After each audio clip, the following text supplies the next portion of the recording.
kifungu cha 43 kimetoa masharti kwamba mtu au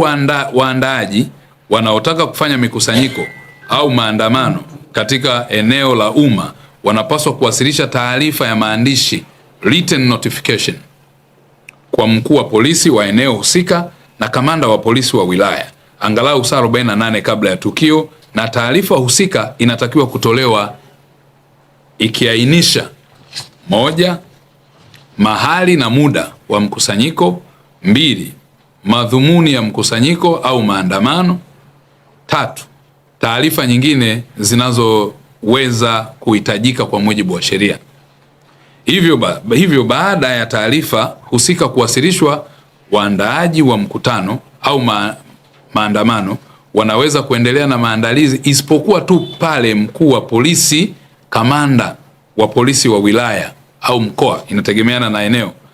atapotoa amri ya kusimamisha, yani stop order, ikiwa atabaini kuwa mkutano au maandamano tajwa yanaweza: 1, kuvunja amani; 2, kuhatarisha usalama wa umma; 3, kuathiri amani na utulivu wa umma; na 4, kutumika kwa madhumuni yasiyo halali.